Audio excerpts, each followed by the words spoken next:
제가 최근에 그 글을 하나 읽었습니다. 그 글의 제목은 뇌는 늘 변화를 원한다라는 글입니다. 이 글의 출처는 지금 유럽 사람들이 가장 가까이 두고 읽는 건강 서적에 있는 글입니다. 그 건강 서적의 제목은 내 몸의 치유력이라는 책입니다. 불어로 쓰여져서 한국말로 또 영어로 번역이 되어 있는데 아주 쉽게 가까이서 읽을 수 있는 그런 책입니다. 뇌는 변화를 원한다, 늘 변화를 원한다라는 그 글의 내용을 요약해 보면 이런 겁니다. 사람들이 매일매일 하고 있는 그 몸짓 혹은 생각, 또 새로운 것을 배우는 그 학습의 과정, 그런 것들을 통하여 뇌는 단련되어지고 튼튼해져 간다는 겁니다. 다르게 이야기하면 새로운 것을 배우지 않고 몸을 덜 움직이고 생각을 하지 않으면 뇌는 점점 못 쓰게 된다는 겁니다. 고개사가 있는데 이 고개사가 행동을 통하여 고개를 하고 있는 것 같지만 이 행동이 결국은 뇌의 어떤 조절 컨트롤 박스를 발달시킨다는 거죠. 그래서 MRI 같은 걸 촬영해 보면 이 고개사들에게만 나타나는 어떤 특정 부위의 발달 내지는 커져 있는 현상들을 볼 수 있다는 겁니다.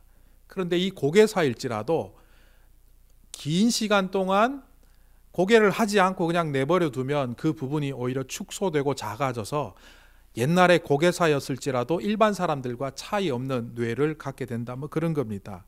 쉽게 얘기하면 요즘 이제 뇌를 관찰할 수 있는 여러 가지 과학적인 방법들이 발달하면서 뇌가 어떻게 보면 몸의 건강과 또 사람의 모든 상태들을 잘 발달시키는 중심 센터다, 이런 것들이 밝혀졌다는 겁니다.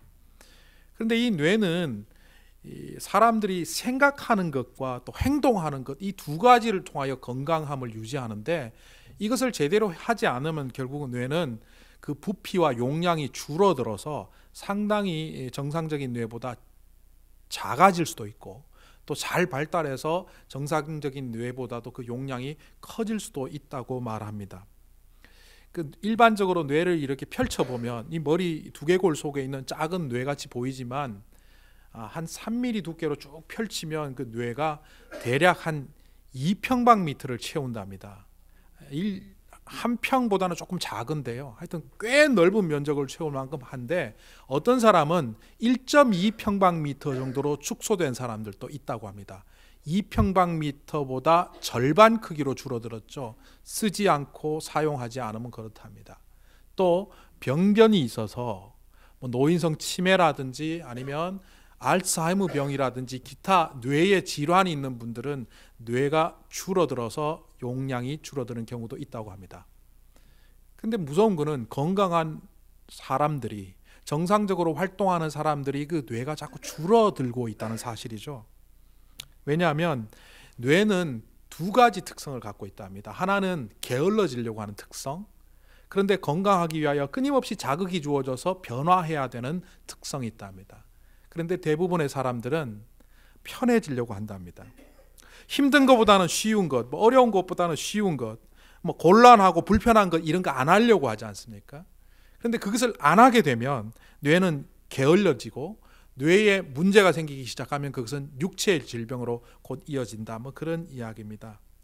결국 뇌는 훈련되어져야 하고요, 나이가 들어도 끊임없이 사용되어져야 하고 편한 것보다는 부담스러운 것을 통하여 계속 이렇게 활동을 해줘야 뇌도 건강하고 몸도 건강해진다, 그런 얘기입니다. 오늘 말씀에 보면 어떤 특정한 부류의 사람들이 등장합니다. 대제사장과 백성들의 대표인 장로들이라는 사람이 등장하는데 저는 이 사람들을 보면 뇌가 게으른 사람들처럼 보입니다. 늘 생각하는 것만 생각하고 그 패턴대로만 하기 때문에 새로운 것이 나타나면 다 없애버리는, 그래서 자신도 병들고 사회도 병들고 그 나라와 민족도 병들게 하는 사람처럼 그렇게 보이기 때문입니다. 이 대제사장과 백성들의 대표인 장로들이 예수님께 찾아왔다라고 오늘 23절에 나옵니다. 그들이 찾아와서 하는 질문은요, 예수님이 그 하시는 그 일에 대한 권위가 도대체 어디서부터 오느냐라는 질문입니다. 그런데 정확히 말하면 이건 질문이 아니라 논쟁 혹은 싸움이라고 말하는 것이 더 정확하겠죠. 이들이 이렇게 질문하게 된 이유는 이 마태복음의 시점으로 보면 바로 하루 전날 어떤 일이 있었죠.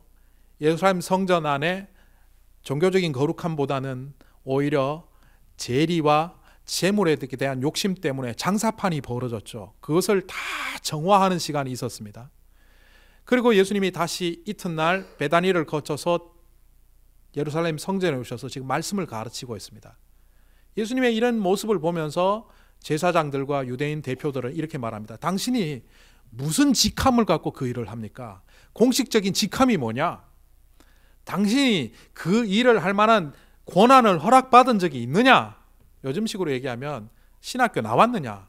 당신이 어디 소속이냐? 당신은 누구의 허가증을 받고 이런 일을 하는 거냐? 이렇게 질문을 하는 거죠. 직함도 또 허락받은 권한도 없이 그런 일을 행하는 것에 대한 항의, 그리고 그것을 나무라는 부정적인 태도로 예수님께 질문을 하는 겁니다. 그런데 이들이 말하는 무슨 권위로 그 일을 하느냐라고 하는 이 권위라는 이 말의 헬라어 단어는 엑수시아인데요. 이게 성경에 여러 번 나옵니다. 성경의 엑수시아를 번역하기를 권위, 권세 혹은 권능, 능력 이렇게 여러 가지로 번역을 합니다. 예수님께서 친구들이 데려온 천장에서 지붕에서 매달아 내린 중풍병자들을 고치게 될 때 예수님께서 병을 고치기 전에 먼저 이렇게 말씀하시죠. 네 죄를 사하였다. 이런 말씀을 듣고 바리새인들은 마음속으로 이렇게 말했죠. 자기가 무슨 권위가 있다고, 무슨 권세로 죄를 사한단 말인가. 마음속으로 속삭인 그 이야기를 예수님은 알아듣고 이렇게 말씀하십니다. 나는 이 땅에 죄를 사하는 권세가 있도다. 그때 이 권세는 바로 엑수시아입니다. 하나님으로부터 죄를 사하는 능력을 부여받고 왔다. 이렇게 풀이할 수 있죠. 이 엑수시아는 사도행전 1장 8장에 너희가 권능을 받고 성령이 너희에게 임하시면 너희가 권능을 받고 할 때 그 권능과는 조금 다른 겁니다. 그때 성령으로 인하여 우리에게 오는 그 능력, 파워, 그거는 헬라어로 말하면 디나미스입니다. 능력의 측면입니다. 더 정확하게 말하면 우리의 파워가 아니라 하나님의 능력이 나에게 왔으니까 empower라고 하는 게 더 맞겠죠. 어쨌든 이거는 능력의 측면입니다. 그런데 이 엑수시아는 능력이라기보다는 정당성입니다. 어떤 물건을 소유할 수 있는 정당성, 어떤 일을 할 수 있는 정당성, 프리빌리지, 특권, 그런 거죠. 예수님이 아무것도 아닌 것처럼 보이는데 그분을 통하여 능력이 나타납니다. 그러면 그 능력을 보고 능력을 믿어야 되는데 이 유대교 지도자들은 와서 그 능력의 출처가 어디냐 묻습니다. 그때 예수님은 그 질문이 잘못되었다라고 지적하시듯이 질문의 방향을 바꾸어 버리죠. 참 이런 거 보면 대화법 내지는 이 웅변에 관한 어떤 독특한 방법들을 예수님을 통하여 배울 수 있습니다. 공격하는 칼날은 네 능력의 출처가 어디냐? 네가 그런 일을 하는 그 권위가 어디서부터 왔느냐? 하늘에서부터냐? 이렇게 질문하는 그들에게 예수님은 이렇게 말합니다. 세례자 요한이 침례를 주고 하나님의 말씀을 선포했던 것을 너희는 안다. 백성들이 그 사람을 하나님이 보낸 사람이라고 믿고 있는데 너희들은 그 사역이 하늘로부터 왔다고 생각하느냐 아니면 사람으로부터 왔다고 생각하느냐.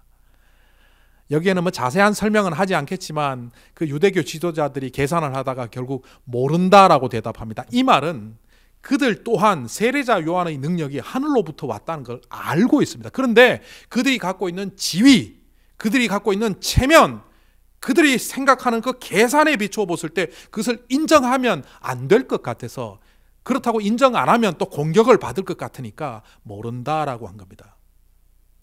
예수님은 그들의 마음을 꿰뚫어 보십니다. 예수님의 능력의 출처도, 세례 요한의 능력의 출처도 하늘로부터 왔다는 것을 그들은 알고 있습니다. 그런데 그들이 대제사장이랍시고 그들이 유대교 지도자로서 이걸 인정하면 자기들에게 손해가 올 것 같다는 생각이 들었기 때문에 그것을 인정하지 않는 거죠. 결국 출처를 몰라서가 아니라 예수님의 능력을 수용하지 않는 그들의 모습을 지적하십니다. 왜 그들이 예수님을 수용하지 않을까요? 예수님의 사역 초창기에 바리새파를 비롯해 유대교 지도자들은 예수님이 메시아일지도 모른다는 생각을 했습니다. 그래서 조사하고 가까이 와서 살펴보고 심지어는 예수님이 자기들의 편이 되기를 원했습니다. 만약 예수님이 이 유대교 지도자들의 편에 서서 이런 일들을 하고 있으면 이 유대교 지도자들은 아마 예수님을 이용해서 뭔가 종교적인 붐을 일으키려고 했을 겁니다. 다르게 이야기하면 지도자로 인정하고 예언자로 인정하고 심지어는 메시아로 인정했을지도 모릅니다. 그런데 자기들의 반대편, 아니 정확하게 얘기하면 예수님의 반대편에 자기들이 서 있는 바람에 예수님을 적으로 여기고 하늘로부터 능력조차도 하나님께서 부여하신 권위로 말미암아 그 일을 하고 있음에도 눈으로 목격하고 속으로는 인정하면서도 예수님을 수용하지 않는 겁니다. 결국 이 문제는 권위의 출처의 문제가 아니라 예수님을 통하여 드러난 하나님의 권위, 하나님의 역사하심을 수용하지 않는 그들의 모습을 예수님은 이것을 통하여 드러내고 있는 것입니다. 그렇다면 그들은 왜 예수님을 수용하지 않는 겁니까? 죽은 자를 살리고 떡 5개와 물고기 2마리로 5,000명을 먹이시고 수많은 병자를 고치고 하시는 말씀을 통하여 정확하게 하나님의 말씀을 선포하고 있는 그 예수님을 왜 그들은 수용하지 않고 있나요? 이 대제사장들과 백성들의 지도자인 이 유대 지도자들은요, 그 누구보다 율법을 잘 알았습니다. 율법을 잘 알았다는 얘기는 구약에서 내려오는 메시아에 대한 예언도 알았고요. 그래서 메시아 비슷한 사람들이 나타났을 때 그 가능성을 늘 염두에 두고 살폈습니다. 그러니까 예수님이 메시아일지도 모른다고 가장 먼저 생각했던 사람들 중에 이들은 지식적으로 충만한 사람들입니다. 바꿔서 얘기하면 그들이 100% 예수님을 부인한 것은 아니죠. 그들은 부분적으로는 수용을 했습니다. 그러나 어느 순간 예수님을 수용할 수 없다는 생각이 드는 순간 예수님을 배격했죠. 믿음은 부분적인 수용이 아닙니다. 믿음은 부분적인 인정이 아니라 전적 수용을 해야만 그것이 온전한 믿음입니다. 그런데 오늘날 우리들도 가만히 보십시오. 자기 판단에 근거해서 이것이 나에게 이로울까 해로울까? 이것을 하면 성공할까 실패할까? 이것이 나에게 편할까 불편할까? 이게 쉬울까 어려울까? 이런 판단의 기준에 의해서 신앙조차도 오늘날의 문화가 무엇입니까? 쉽고 편하고 성공적이고 이로운 것을 택하는 그 방식에 따라 예수님을 그렇게 수용하고 있지 않습니까? 만약 그러고 있다면 오늘 이 성경에 등장하는 유대 지도자들, 대제사장들과 우리가 다를 바가 없습니다. 성공을 향하여 달리는 인생이라고 여기고 성공이 최고라고 여기고 있다면 예수님께서 실패의 걸음으로 보이는 십자가의 길을 걸어가라고 할 때 우리는 그걸 수용할 수가 없습니다. 이 땅의 문화가 나에게 이롭고 편하고 쉬운 것을 택하는 것이기 때문에 나도 믿음을 그렇게 하겠다라고 생각하고 있다면 손해보고 낮아지고 남을 위하여 섬기라는 그 십자가의 길은 우리가 수용할 수가 없습니다.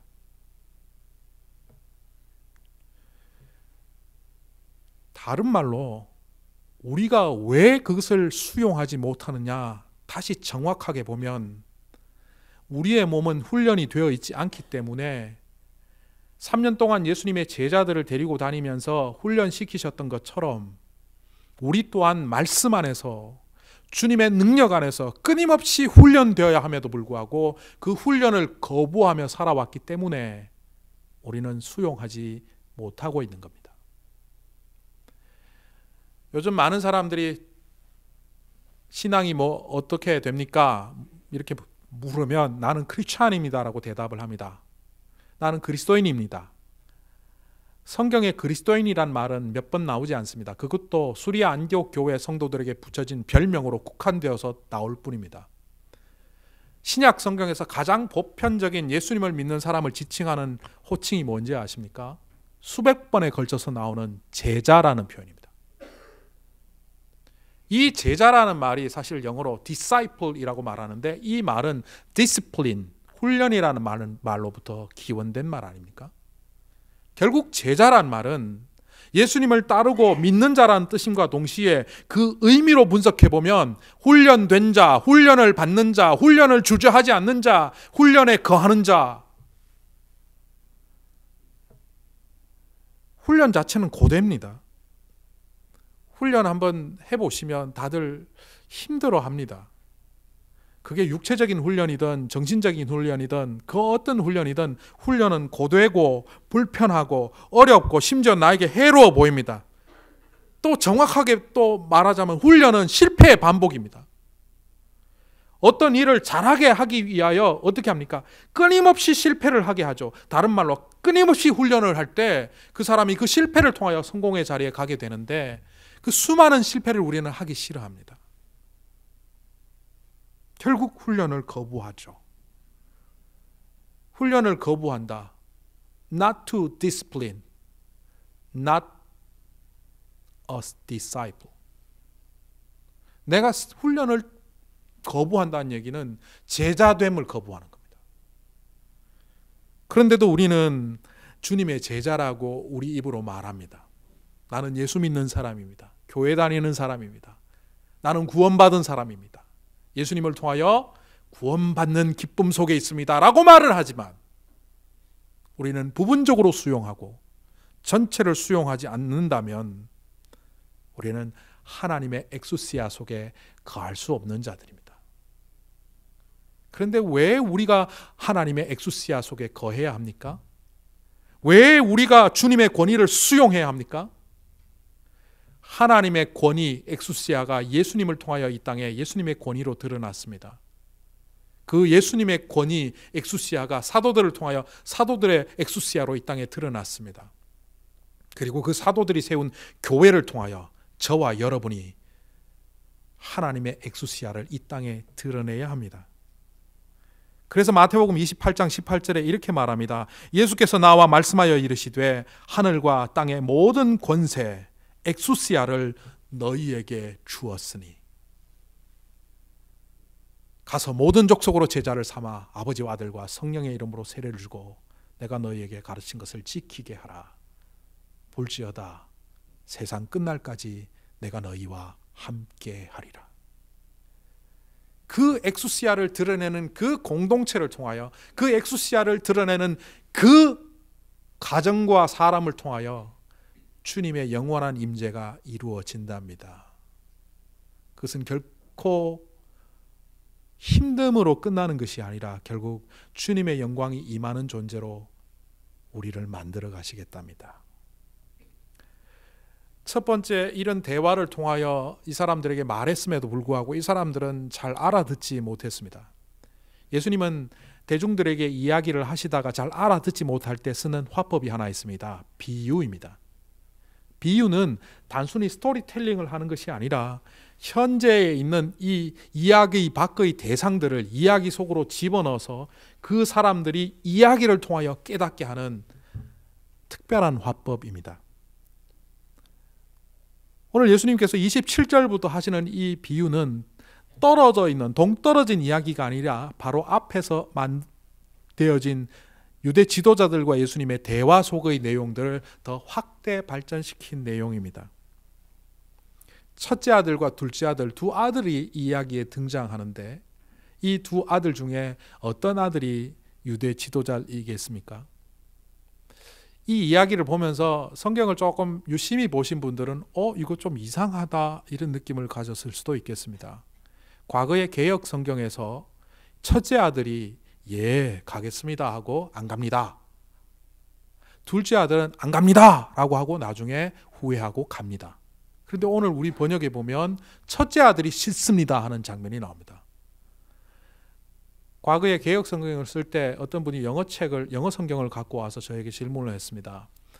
목사님, 개역 성경에는 둘째 아들이 돌이키는 걸로 나와 있는데 영어 성경에는 첫째 아들이 돌이키는 자이더라고요. 이런 차이가 왜 일어납니까? 헬라어 성경에도 첫째 아들이 돌이킵니다. 저는 그래서 새 번역이 좋습니다. 사실 성경에 보면 제가 첫째 아들인데요. 첫째 아들이 다 나쁜 놈으로 나와요. 에서와 야곱부터 시작해서 뭐 많습니다. 가인과 아벨. 여기도 과거의 번역에서는 첫째 아들이 간다 그러고 안 가고 둘째 아들은 안 간다 그러고 가고, 어릴 때 뭐 동화책을 읽어도 첫째 왕자는 멍청하고 결국은 셋째 왕자가 다 해먹고, 늘 그런 마음을 갖고 있었는데 이 이야기를 보면서 첫째 아들이 여기서는 돌이키는 걸 보고 참 기뻤는데, 왜 이런 차이가 있느냐 하면 성경에는 여러 사본들이 있습니다. 그래서 그 사본들을 종합해서 어떤 것이 원본일까를 학문적으로 연구하는 그런 성서학이 있습니다. 근데 지금은 여러 학문을 거쳐서 결국은 첫째 아들이 돌이키는 자다라고 결론이 났지만, 과거의 연구 상태에서는 둘째 아들이 그런 사람이었어요. 그래서 과거의 번역에서는 그런 일들이 있는 거죠. 그런데 이 이야기 속에서 첫째 아들이냐 둘째 아들이냐는 중요하지 않습니다. 한 아들은 간다 그러고 안 갔고, 또 다른 한 아들은 안 간다 그러고 갔다는 거죠. 당시 유대 사회 속에서요, 아들이 아버지의 말을 거역하는 것, 그것도 그 자리에서 정면으로 거역하는 것은 이거는 인간 말종입니다. 사람 취급을 못 받았습니다. 유대 공동체 사회 안에서 그것이 인정되지 않았습니다. 그러니까 이 첫째 아들이 싫습니다 라고 말했다는 것은 그 공동체로부터 왕따당했고 인정받지 못하는 삶을 살았다는 겁니다. 그럼 이 첫째 아들은 누구겠습니까? 예수님이 말씀하신 뒤에 나오는 세리와 창녀들을 의미하겠죠. 둘째 아들은요, 남들이 보는 앞에서 네 아버지 다녀오겠습니다, 제가 가야죠 그럽니다. 그런데 실제로는 가지 않습니다. 유대 사회 속에 이런 일들이 많았습니다. 자기 재산을 갖고 부모를 공양하기가 아까운 사람들은 고르반을 선언하면 됩니다. 이 재산은 하나님께 바칠 겁니다. 내가 죽으면 바칠 거니까 내 살아있는 동안은 나를 위해서 쓰게 놔두십시오. 부모를 공양하지 않으면서도 그것이 하나님께 드렸다고 명분을 갖고 결국 못되게 살아가도 되는 그런 일들이 유대 사회 속에 있었죠. 사람들 사이에서는 믿음이 좋다, 하나님 앞에 드린다, 훌륭하다라고 하지만 그 마음 심보 속에는 아버지 어머니에게 주고 싶지 않은 욕심으로 가득 차 있다는 걸 예수님은 이미 지적하셨죠. 결국 이 비유를 통해서 예수님이 끄집어내는 것이 무엇입니까? 하나님을 수용하지 못하는 것, 하나님의 뜻을 수용하지 못하는 것의 핵심은 불순종이다. 그런데 그 불순종은 결국 겉으로 드러난 인간관계 속에서 드러난 순종만을 추구하고 있기 때문에 너희들 본심, 마음 중심으로부터는 불순종을 일삼고 있다.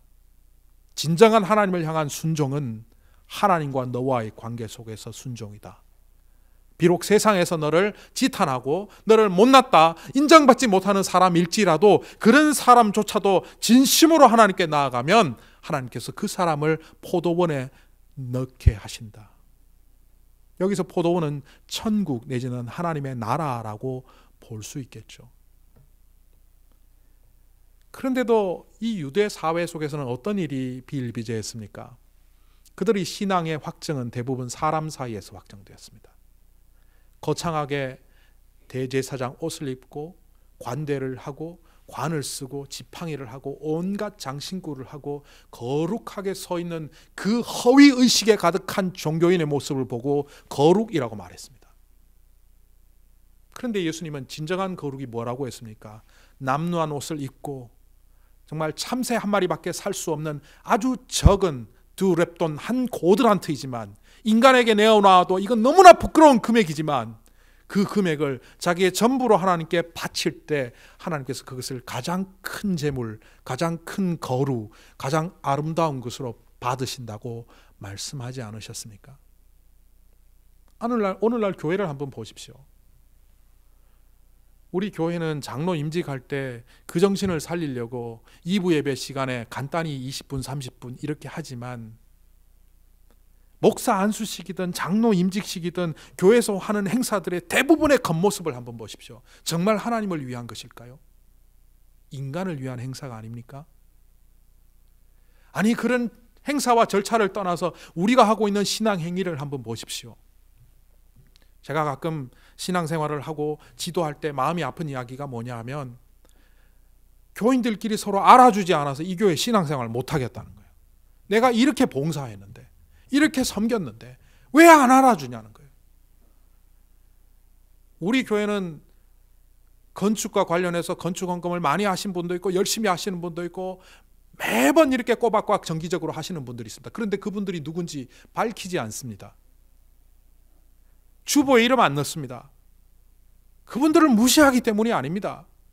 우리 교회에서 정말 숨어서 봉사하시는 분들이 많이 있습니다. 그분들을 1년에 한 번씩 세워갖고 감사패 주면서 칭송할 수 있습니다. 그러나 그렇게 하지 않습니다. 그 이유는 하나님 앞에 가서 칭찬받으시라는 거죠. 저는 그분들을 위해서 기도합니다. 하루에 1시간씩 2시간씩 기도할 때마다 저는 저희 가족을 위해서 기도하는 건 5분도 안 합니다. 하나님 아시죠? 그걸로 끝나요. 그러나 여러분들이 그 헌신하고 애쓰는 분들이 힘든 가운데서 열심히 살아가는 모습을 보고 하나님 이 가정을 지켜주시고 이 헌신의 열매를 하나님께서 기쁘게 받으시고 그 가정과 자녀들과 하는 사업 위에 복을 주십시오. 늘 여러분들을 위해서 기도합니다. 그러나 사람들 앞에 세워놓고 공지선언하지 않습니다. 그 이유는 우리가 올바른 신앙으로 살아가기 위해서는 우리의 악습을 버려야 됩니다. 인간이 알아줄 때 일하고 인간이 알아줄 때 헌신하고 사람들이 인정할 때 내가 마치 신앙인인 것처럼 생각하는 그것을 버려야 합니다.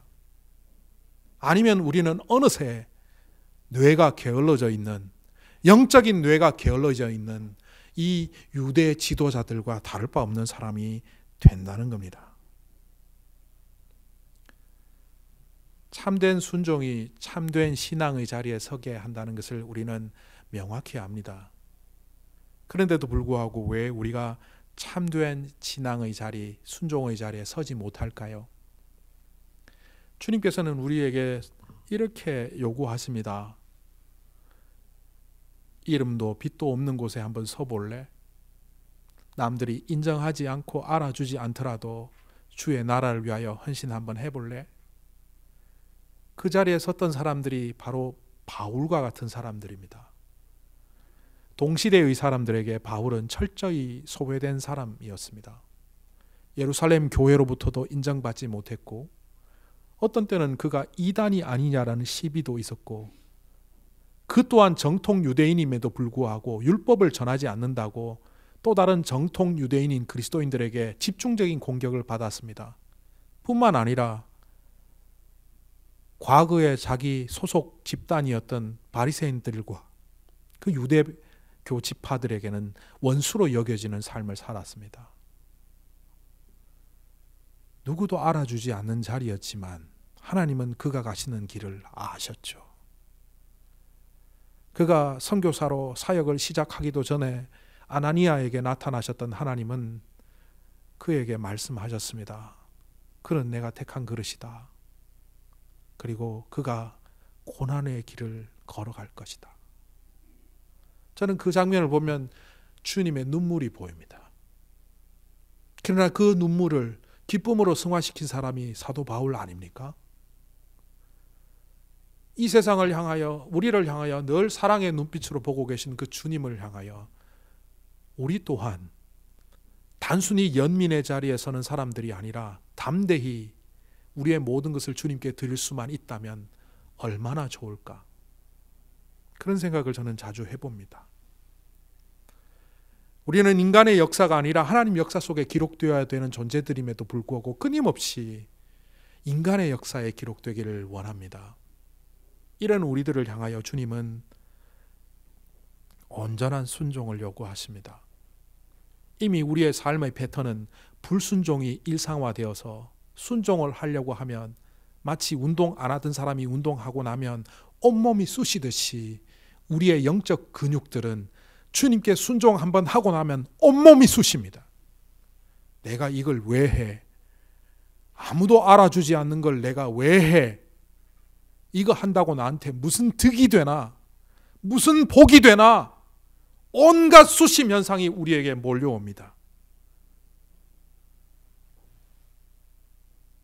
그런데 우리의 그런 순종의 삶을 통하여 정말 이 땅에 어떤 일이 벌어지는지 아십니까? 복음이 전해집니다. 복음을 전한다는 것은 입으로 예수 믿으십시오 하는 게 아닙니다. 우리의 삶의 변화, 우리의 삶의 순종, 주님의 말씀에 순종하는 일상적인 삶의 그 향기가 결국 세상을 물들일 때 그 주변의 사람들은 예수 믿지요. 제 부끄러운 과거 이야기 하나 하겠습니다. 제가 중학교 3학년 때인데요.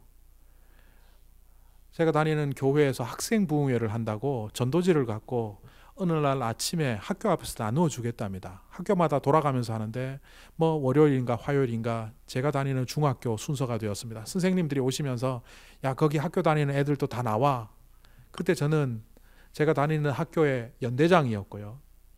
또 교회에서는 중등부 회장이었습니다. 뭐 이걸 자랑하자고 하는 게 아닙니다. 그래서 제가 다니는 중학교에서 저를 모르는 사람들이 거의 없었습니다. 뭐 2,000명 모아놓고 맨날 전체 차렷 교장 선생님께 대하여 경례 구호 붙이고 이랬기 때문에 1학년부터 4학년까지 저를 다 알았습니다. 근데 그때 저는 전도지 나눠주는 그 자리에 서지를 못했습니다. 부끄러웠어요. 중등부 회장이면 당연히 누구보다 먼저 가야 되는데 일찍 학교 가서 뒷문으로 그날은 등교를 했습니다. 부끄러웠어요. 왜? 제가 애들을 좀 팼거든요. 저는 뭐 애들을 무조건 패는 깡패는 아니었습니다. 그런데 반장이고 뭐 또 이렇다고 우리들의 일그러진 영웅에 그 나오는 그 주인공처럼 공부 못하는 애들 나머지 공부시키고 숙제 내주고 안 해오면 엎드려 뻗쳐 해갖고 몽둥이 찜질하고 중학교 2학년이 중학교 2학년에게 중학교 3학년이 중학교 3학년에게 그러고 살았거든요. 근데 그게 아이들한테 안 좋은 느낌을 준다는 걸 저도 알았어요. 그래서 전도지를 나눠주라고 하니까 못 나눠주겠더라고요. 내 얼굴 보면 아이고 저 인간이 교회 다녀? 저 인간이 다니는 교회에서 행사를 해. 나는 안 간다. 근데 성경에 보십시오. 베드로를 예수님께 데려온 사람은 그의 형제 안드레입니다.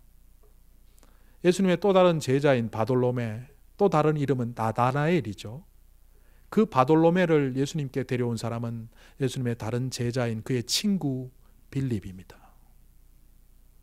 친구가, 형제가 전하는 이야기를 듣고 나왔다는 것은 저는 그렇게 짐작합니다. 안드레나 평소에 빌립이 어떤 삶을 살았는지 증명이 됩니다.